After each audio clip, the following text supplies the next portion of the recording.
તો વડોદરામાં ધારાસભ્ય શૈલેષ મહેતાની મહેનત ફળદાયી નીવડી છે। તો ભાયલી વિસ્તારમાં અશાંત ધારો લાગુ કરવામાં આવ્યો છે, ત્યારે મિલકત વેચાણને લઈને લાંબા સમયથી વિવાદો થઈ રહ્યા હતા। તો રાજ્ય સરકારના મહેસૂલ વિભાગે નોટિફિકેશન બહાર પાડ્યું છે, ત્યારે ભાયલીમાં નવા નિયમ મુજબ ડિસ્ટર્બ એરિયા જાહેર કરાયો છે। ત્યારે TP3 અને TP4નો ડિસ્ટર્બ એરિયામાં સમાવેશ કરવામાં આવ્યો છે।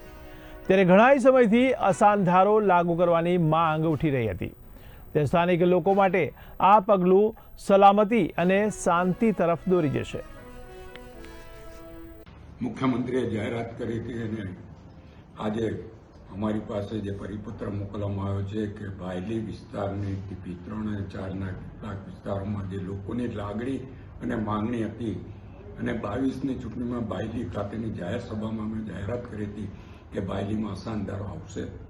આજે સરકારે અશાંત ધારાને મંજૂરી આપી છે, ત્યારે હું આપના મારફત ભારતીય જનતા પક્ષની ગુજરાત સરકાર અને ખાસ કરીને માનનીય મુખ્યમંત્રી ભૂપેન્દ્ર પટેલ અને નાયબ મુખ્યમંત્રી હર્ષ સંઘવીનો દિલથી આભાર માનું છું અને ભાયલીની તમામ પ્રજાને અભિનંદન આપું છું। ભવિષ્યમાં સમગ્ર ભાયલી વિસ્તાર અશાંત ધારામાં સમાવેશ થાય એના માટેના પ્રયત્નો પણ અમારા ચાલુ રહેશે એવી ખાતરી પણ આપું છું।